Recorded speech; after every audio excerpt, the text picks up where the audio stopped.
কোটি কোটি ভক্ত তৈরির জন্য নেইমারের কোনো ব্যালন ডিওর লাগে না কোনো ব্যক্তিগত বড় ট্রফিও। সর্বকালের সেরা গোল স্কোরার হতে হয় না রনোর মতো কিংবা মেসির মতো হতে হয় না সর্বোচ্চ অ্যাসিস্টধারী। জাদুকরী ওই ড্রিবলিং, ইনজুরি থেকে ফিরে ম্যাচে প্রভাব ফেলা, জাতীয় দলের জন্য জীবন দিতে রাজি থাকা, এগুলোই যথেষ্ট তার। নেইমার কেন এত জনপ্রিয়? লেভানডস্কি, ডিমারিয়া, রামোস কিংবা মদ্রিজদের ছাপিয়ে কেন তিনি প্রজন্মের তৃতীয় সেরার দৌড়ে সবচেয়ে এগিয়ে? সে প্রশ্নের উত্তর থাকছে প্রতিবেদনে। আমি তোমারে পেয়েছি হৃদয় মাঝে আরও কিছু নাহি চাইগো। যুগে যুগে কালে কালে রবীন্দ্রনাথের এই গান বাঙালির জাতিসত্তায় মিশে গিয়েছে। প্রেম নিবেদনের আকুলতায় গানটি যেন বাঙালির কাছে আলাদা জায়গা ধরে রেখেছে। তবে সেই প্রেম কি রক্ত মাংসের বিপরীত লিঙ্গের দুটি আলাদা মানুষের মাঝেই হতে হবে? ভালোবাসার নিবেদন তো হতে পারে অন্যভাবেও। এই গানটাকে কি নেইমার ভক্তদের নেইমারের প্রতি ভালোবাসার নিবেদনে তুলে ধরা যায় না? এই জেনারেশনের প্রথম দুই সেরা খেলোয়াড় নিয়ে কারো কোনো দ্বন্দ্ব নেই, কিন্তু আপত্তি ৩ নম্বরকে নিয়েই। আর সেখানে ফুটবল সমর্থকদের অনেকেই নেইমারকে বেছে নিয়েছেন তৃতীয় সেরা হিসাবে। নেইমারের স্কিল বর্তমান সময়ে অনেকের থেকেই সেরা, এমনকি রোনালদো থেকেও অনেকে স্কিলফুল মনে করেন নেইমারকে। তার স্কিলের তুলনা দেওয়া হয় একমাত্র মেসির সাথে। নেইমার ধারাবাহিক ক্যারিয়ারে কখনোই পড়তি ফর্ম ছিল না নেইমারের।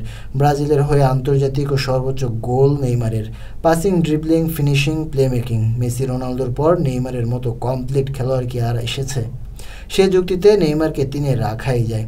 তবে বিপরীত যুক্তিও তো বেশ কড়া। ডিমারিয়া, রামোস, মুলাররা ধারাবাহিকভাবে পারফর্ম করে গেছেন গত 1 যুগ ধরে।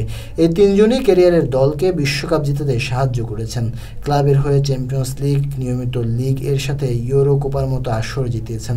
শিরোপার দিক থেকে এই 3 জন নেইমারের থেকে যোজন যোজন এগিয়ে।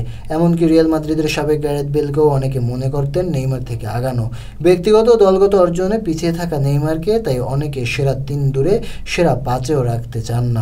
তবে তাতে ভক্তদের কাছে নেইমারের গুরুত্ব কমে যায় না ভালোবাসাও। প্রিয় নেইমার ড্রিবলিং, রেইনবো ফ্লিক, ডিফেন্ডারদের বোকা বানানো, একটি নিখুঁত ফিনিশিংয়ে গোল, বারবার ইনজুরি থেকে ফিরে আগের মতো পারফর্ম করা, দলের জন্য নেইমারের ডেডিকেশন, এত কিছুই তো যথেষ্ট।